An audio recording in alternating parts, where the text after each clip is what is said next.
evening and welcome to tonight's regional news. We begin with a story from Trinidad and Tobago.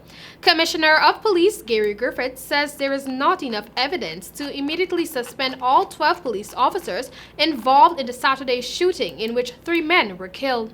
The men were Joel Jacob, Israel Clinton, and Noel Diamond. Speaking at a press briefing at the Police Administration building in Port of Spain on Wednesday, Griffith said he would not take sides but would deal with any police who might have breached the law during the incident. Although Griffith repeated his stance on dealing with rogue police officers, that they should be fired, he said people could not take matters into their own hands or force him to take immediate action against the men involved. Griffith promised to have the matter thoroughly investigated as soon as possible, saying that when the Police Complaints Authority (PCA) and police reports were finished, the necessary action would be taken. He added that officers found in breach of the law would be dealt with. Griffith said, however, that not all officers at the shooting should be held culpable. Griffith described the shooting as unfortunate before noting that one of the men killed was littered with offenses. Meanwhile, the death of Ornella Greaves, who was shot dead during a confrontation with police during a protest on Tuesday, has left her common-law husband Darren Joseph heavy-hearted. She was 4 months pregnant. Joseph, 41, said while he was trying to be strong for the sake of his children, he is under a great deal of emotional and financial pressure as he is now the sole breadwinner of his family. And now for news from Dominica. The Dominica government says it is prepared to close the island until December, even as it announced plans to reopen its borders to international travel in August. Prime Minister Roosevelt Skerrit said that Dominica cannot afford another wave of the virus that killed 516,000 people and infected nearly 11 million people since it was first detected in December of last year in China. While Dominica recorded 18 positive cases of the virus, the island, like many other countries worldwide, locked down its borders in a bid to prevent the spread of the virus.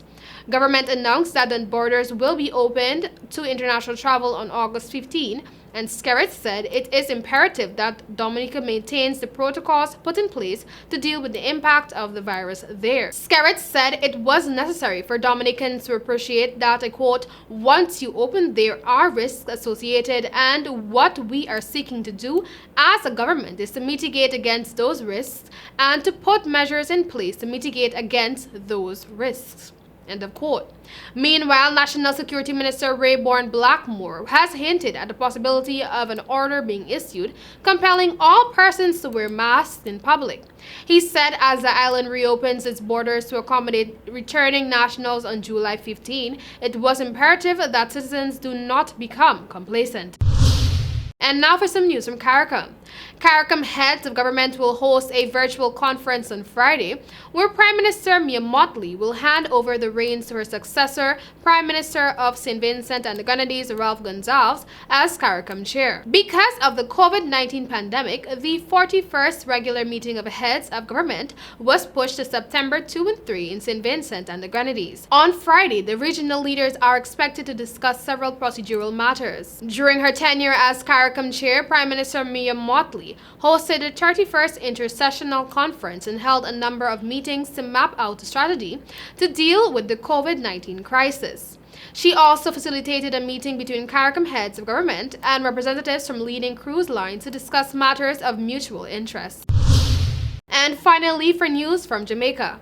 A 5-year-old girl who was among 4 persons who were mowed down by an out-of-control motor vehicle along a roadway in Montego Bay, St. James, Jamaica, on Wednesday afternoon has died from the injuries that she sustained.